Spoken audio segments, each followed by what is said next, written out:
बिस्मिल्लाहिर्रहमानिर्रहीम। इन्होंने लिखा है अस्सलामु अलैकुम वरहमतुल्लाहि वबरकातुहू। मुफ्ती साहब, एक मसला ये दरियाफ़्त करना था कि खेत की फ़सलों का जो बीमा निकालना है वो कैसा है, इसके बारे में शरीयत का क्या हुक्म है, बराए मेहरबानी रहबरी फरमाइए। खेत का जो बीमा है, खेत का जिसे महाराष्ट्र में शेती बीमा कहते हैं, एक्चुअल में ये गवर्नमेंट की तरफ से जो गांव का तलाठी है, वो तलाठी गांव के सारे लोगों का वो शेती बीमा जो है वो निकालता है, यानी उसके पास में सब लोग एप्लीकेशन देते हैं।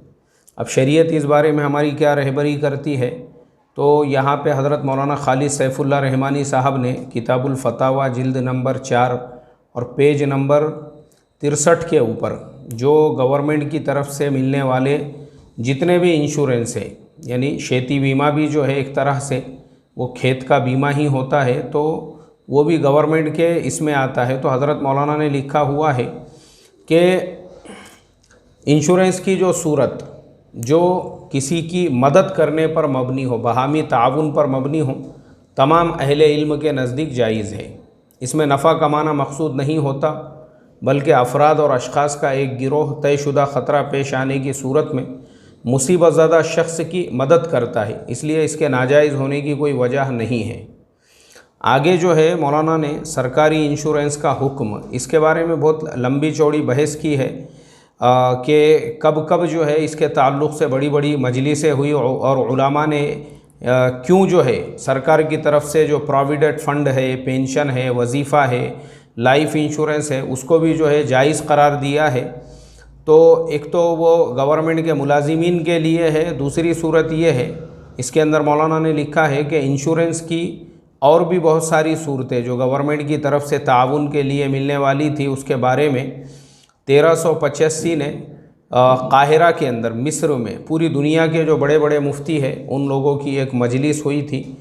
उसके अंदर उन्होंने ये तय किया था कि कोऑपरेटिव सोसाइटियाँ इंश्योरेंस का जो निज़ाम चलाती है और जिसमें तमाम पॉलिसी होल्डर्स इसलिए शरीक होते हैं कि सोसाइटी के अरकान को जो खिदमत और मदद मतलूब होगी उसके लिए रकम अदा करेंगे, ये जायज़ और मशरू है, नेकी के ज़ुमरे में दाखिल है। दूसरे सरकारी पेंशन निज़ाम और हुकूमत की तरफ से इस तरह के दूसरे इज्तिमाई किफ़ालत के जो निज़ाम हैं जिन पर बाज़ मुमालिक में अमल किया जाता है, नीज़ इज्तिमाई इंश्योरेंस का निज़ाम जिस पर बाज़ दूसरे मुल्कों में अमल है, ये भी जायज़ है। अब हम आते हैं हमारे अपने मुल्क में कि भाई गवर्नमेंट ने खेती बीमा यानी जो फसलों का बीमा है वो क्यों शुरू किया हुआ है, उसकी इल्लत क्या है, उसकी वजह क्या है, उसका रीज़न क्या है।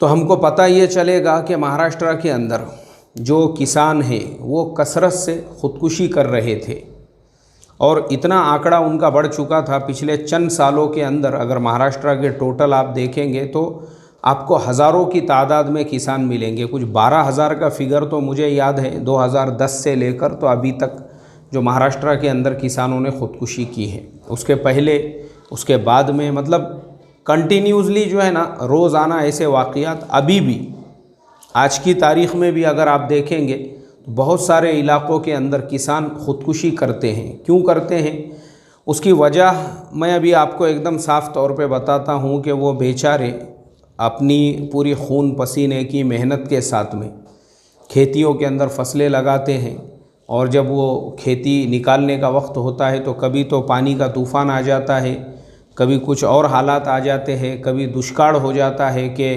बहुत सारे इलाक़ों के अंदर जो है कपास महाराष्ट्र में पेरी जाती है अभी जून के महीने में। तो क्या होता है कि जून में लोगों ने कपास लगाए थे लेकिन फिर जुलाई में वैसी बारिश नहीं होती, फिर अगस्त में वैसी जब टाइम टू टाइम बारिश मिलना चाहिए वो नहीं मिलने की वजह से कपास का एक तो जो बीज आता है वो बहुत महंगा आता है, फिर उसको खाद देना पड़ता है, फिर उस पर सारी मेहनत की हुई होती है वो मिल जाती है पानी में। अब जो किसान होता है उसने कर्ज़े लेकर वो सब पेरा हुआ होता है तो बेचारा होता है परेशान। ऐसी हालत में फिर क्या करता है, साहूकार के पास जाके सूदी कर्ज़ लेता है, उसका इंटरेस्ट उसको अलग से देना है। तो ये सब हालात में परेशान होकर बहुत सारे किसान लोग वो ख़ुदकुशी कर रहे थे और अभी भी कर रहे हैं।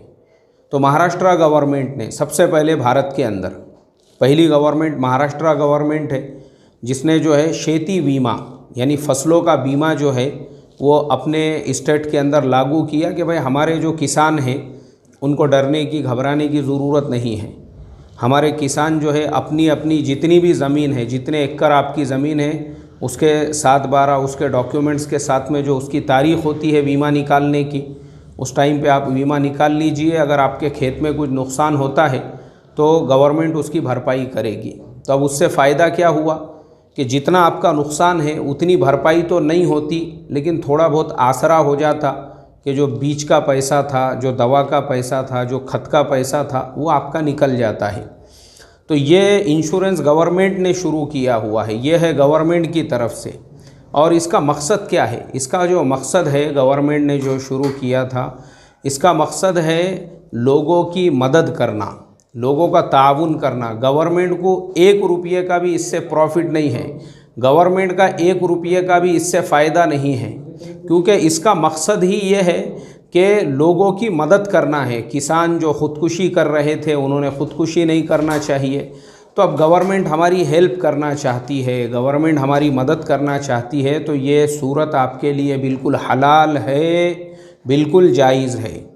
तो अल्लाह ताला से दुआ करता हूँ, अल्लाह तबारक व तआला हम तमाम को जो हलाल और हराम है उसका इल्म हासिल करके उस पर अमल करने की तौफ़ीक़ अता फ़रमाए। अस्सलामु अलैकुम व रहमतुल्लाहि व बरकातुहू।